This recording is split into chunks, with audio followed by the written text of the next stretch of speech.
Ni matumaini yangu ubuheri wa afya, mfuatiliaji na mtazamaji wa Kisima cha Uzima TV. Karibu katika makala jamii ambayo leo itagusia maisha ya ujana ya Mzee Suke. Stori inaanza pale ambapo Mzee Suke akiwa katika shule ya sekondari. Enzi hizo kijana huyu alionekana ni smart sana. Kijana huyu alitokea kumpenda mwanafunzi ambaye alisoma naye katika shule hiyo hiyo moja. Japokuwa hatua hii haikuwa na uhai wowote ndani yake. Kwa kuwa kijana Masuke alikuwa kiongozi katika shule ile, alijaribu kila njia kutumia uongozi wake kwa ajili ya kumpata msichana ambaye alimuona mbali sana katika maisha yake. Kijana Masuke, isivyokuwa bahati, hakufanikiwa kuingia kidato cha 4. Hii ni kwa sababu alikuwa ni mwanafunzi mhamiaji katika shule hiyo. Isitoshe, katika taarifa za haraka zilizokuja kugundulika kwamba kijana Masuke alinunua jina ili kuingia shuleni, hakuwa mwanafunzi wa jina kamili. Na hapo ndipo maisha yake ya shule yakaishia hapo. Na ndio siku ambayo hakupata nafasi ya kumwona tena msichana ambaye alimwona mbali katika maisha yake. Siku hiyo alilia sana, huku akilalamika kuwa ndoto zake na malengo yote aliyokuwa nayo yalishia pale. Hakika hicho hakikumsaidia, ila kilichofuatia ni pole na kutiana moyo kwa rafiki zake waliokuwa wakimzunguka. Miaka ikaenda, miaka ikasonga. Tangu mwaka aliyomaliza hadi kuja kukutana na msichana huyu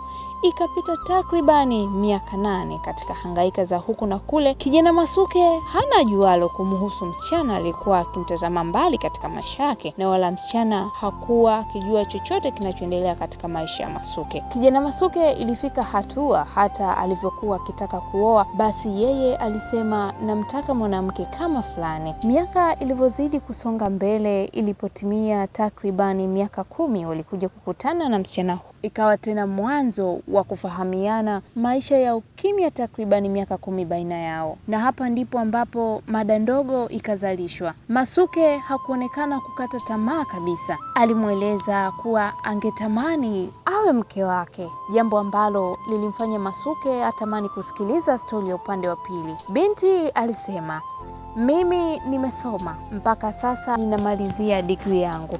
Basi haikuwa changamoto sana baina yao. Binti akamwambia, nilitamani kufanya mradi mmoja ambao pengine ungenifikisha mbali kidogo kabla sijapata ndoa. Lakini Masuke alimwambia, yote yataenda sawa kama wakifunga tu ndoa.